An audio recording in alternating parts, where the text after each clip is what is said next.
आवाज ने महिला को बेहद डरा दिया। समय बीत चुका था, 6 घंटे हो गए थे। वह खुद भी भूखी और प्यासी थी।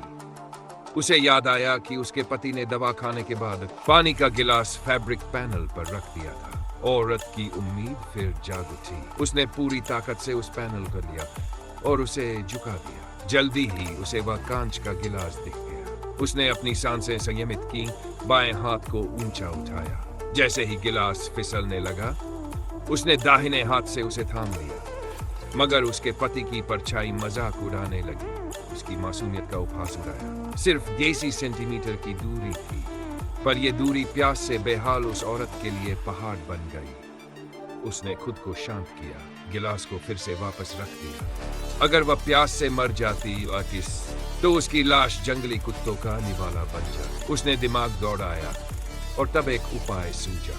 जो नाइट ड्रेस वह पहने थी, वह नई। दिन में उसने उसका टैग हटाया था, जो अब भी उसी पैनल पर रखा था। उठ गई। उसने हाथ बढ़ाकर टैग उठाया। उसे मेहनत से रोल करके एक स्ट्रॉ बना लिया और उसे अपने मुंह में दबा लिया। फिर गिलास वापस उठाया। स्ट्रॉ की लंबाई बिल्कुल ठीक थी। उसने प्यास से बेहाल होकर कुछ घूंट दिए, लेकिन जानती थी इस पानी को एक ही बार में खत्म नहीं कर सकती। उसने गिलास और स्ट्रॉ फिर से रख दिए। लंबे समय से खिंची मानसिक तनाव ढीली पड़ी।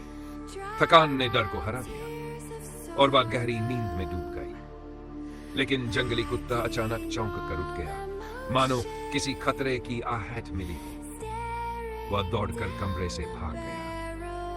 औरत भी नींद से चौंक उठी। उसे लगा कमरे के कोने में कोई काली छाया खड़ी है, जो धीरे धीरे उसकी ओर बढ़ रही है। उस परछाई के चेहरे पर एक अजीब मुस्कान थी। उसने हाथ में पकड़ा डिब्बा खोला। उसमें जेवर भरे थे, लेकिन उससे भी ज्यादा इंसानी हड्डियां। औरत ने आंखें बंद कर ली, मन ही मन प्रार्थना की कि वह भयानक मर्द बस एक भ्रम हो।